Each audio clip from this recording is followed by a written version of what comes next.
Well, Dr. Amadi, we did ask before the line went off, your impression of the notion that Nigerians are overbilled. Well, first, I would say Nigerians are overbilled if you benchmark it with the quality of service we are receiving. But our tariff is not one of the highest in Africa, actually. We are even somewhere in the middle or close to the bottom. The problem is that we have the lowest per capita percentage of power. That means, if you look at our population, 170 million people sharing at best 4,000 megawatts.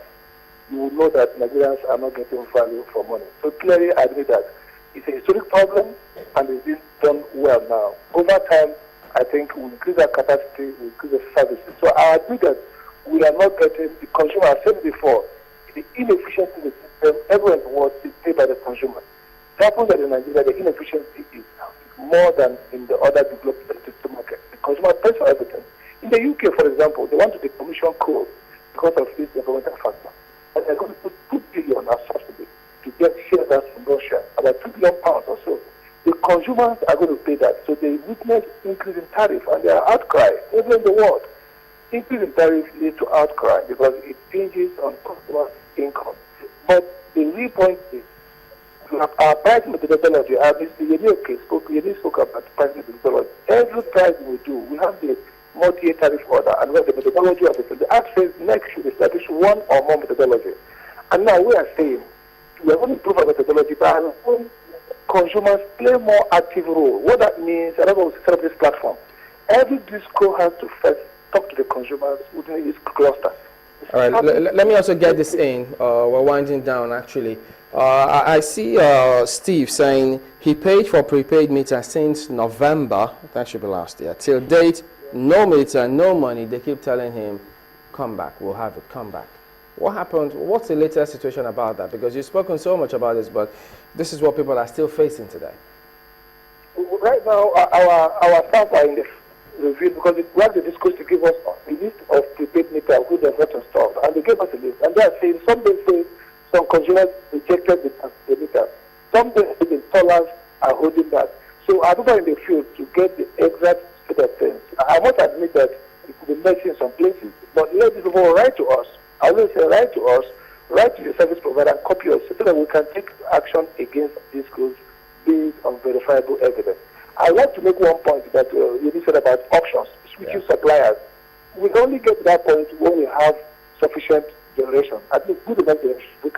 You can't have multiple class of power when you're dealing with only 3,000 hours. So make a good move this sector forward, maybe not on our own time, maybe some other people come after, towards when we have in retail, when we license retailers, we'll be selling power by the way you have communication companies. All right, Dr. Amadi, could you respond to this last one in less than a minute if you can? What is the standard procedure about disconnection? The standard procedure disconnection is that first and foremost, there's no one-time disconnection. If people are owing you, you must give them notice to follow, and first, the law prohibits one-time disconnection. That's one. Two, you cannot disconnect somebody who is paying because somebody in the community is not paying. Those kind of criminal behavior is not allowed. And third, when you are disconnected, you could pay, if it's for non-payment of bill, you could pay punitive sanction before they reconnect you. So it's clear that disconnection should not be done recklessly. It should not be done because somebody is not paying and they disconnect those who are paying. And it should be done due process and charge sanctions to what is connected for. Well, very quickly, Nigerians would love to know at what point we would stop paying service charge. Well, there are two things happening here. Fixed charge is to recover fixed investment. So you can the discourse are not saying, but instead of having fixed charge, they want to prorata it. So the more you consume, the more you pay for those fixed costs. So in the future, it will be prorata and that will be fair. But don't forget this thing. While we have fixed charge today, in our markets, we have what they call service charge. The fixed charge is going to be supply. If people have 24/7 power and in the boat, you're just paying 700 naira and fixed charge. That's fixed charge to the part of the everyday retail price.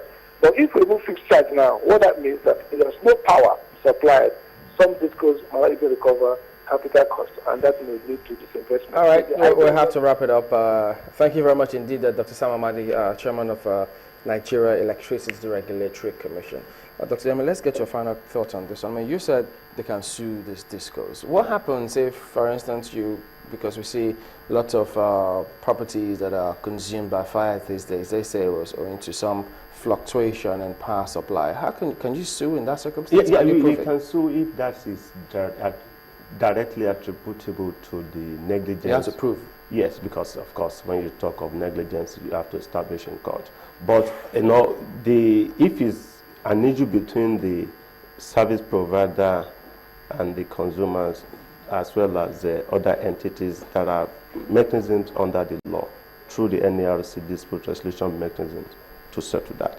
But in cases of negligence, civil action, I think that wouldn't come within the ambit of the jurisdiction of NARC forum, so you can sue them. But you have to still establish that that was directly attributable due to the negligence. That's a tough part. Yeah. Well, Dr. Yemi Oke is a senior lecturer, Faculty of Law, University of Lagos, and also the author of Nigeria Electricity Law and Regulation, published in 2013. Thank you for coming on this morning. It's a pleasure. We'll be back after the break.